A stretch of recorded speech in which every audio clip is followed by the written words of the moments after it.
জমি বিবাদের জেরে মামাকে বেধড়ক মারধরের অভিযোগ উঠল ভাগ্নের বিরুদ্ধে। ঘটনাটি ঘটেছে মালদা হরিচন্দ্রপুরের মিসকিনপুর গ্রামে। জানা গিয়েছে এলাকার বাসিন্দা নূর ইসলাম এবং তার মা নুরেসা বিবির মধ্যে দীর্ঘদিন ধরে জমি নিয়ে বিবাদ চলে আসছে।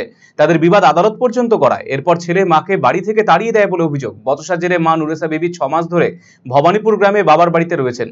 মঙ্গলবার ভাগ্নে নূর এবং রফিকুল গ্রামের একজনকে দিয়ে ফোন করে মামা আসিম আলীকে লক্ষণপুর বাস স্ট্যান্ডে ডেকে পাঠায়। আসিম আলীকে বেধড়ক মারধর করে বাইকে করে তুলে নিয়ে যায় গ্রামে। পোলের মধ্যে বেঁধে বাঁশ দিয়ে মারধর করা হয় বলে অভিযোগ।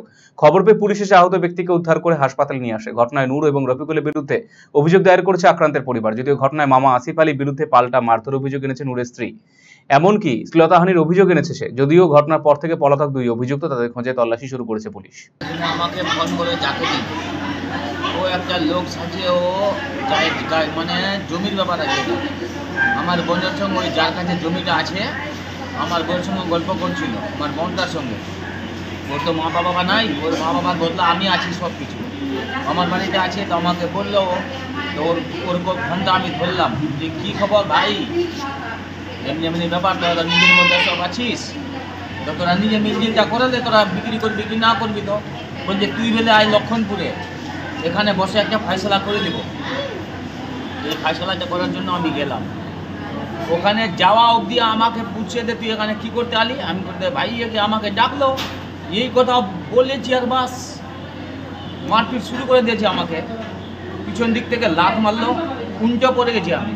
তারপরে তো 5-6 জন একদম মারছে মারছে মারছে আমার আর কিছু। আমি খুব হাতে জাঞ্জা ছিল, বাস ছিল, আর হাতের কেনিয়াগুলো দিয়ে আমাকে এমনি করে ঝুঁকায় আর এমনি করে পিঠটাতে খালি মারছিল খালি।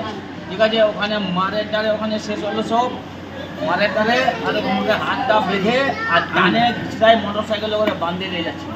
শাশুড়ি মা আমার স্বামীর সব জায়গা জমি চুরি করে নিয়েছে। আমার মামা, আমার স্বামীর মামা বলছে যে আমি বিক্রি করতে যাব, তার জন্য লক্ষণপুর বাজারে বিক্রি করতে আসছিল ওরা। তো আমার স্বামীরা দেখেছিল, আমরাও গিয়েছিলাম ওখানে দোকানে। আমরা বলছি যে কী করতে আসছো এখানে, বলছি তো আমরা জমি বিক্রি করবো, তোরা কী করবি বলে। তো আমি একটু গাল দিলাম যে কেন বিক্রি করবে, আমার স্বামীর জমিগুলো বেশি বলবি না বলে কেটে টুনটুন করে দেবো না হলে। তো আমি গাল দিলাম একটা হলে, আমার চুলটি ধরে আমার পেটে লাথ মেরেছিল আর বলছে নাঙ্গা করে বেলে মারবো তোকে বেলে। ওই জন্য আমার নাইটিটা এখানে ছিঁড়ে দিয়েছে আর কাপড়টা ধরে টানাটানি করছিল আর দুটা পিঠে মারেছিল আমাকে, দুটা মুক্কা। তার জন্য আমার স্বামী উঠেছিল আর ওই জন্য হাতাপাই করতে করতে ওই নিজে পড়ে গেছিল পাটা পিছলে, তার জন্য ওই এই হালো।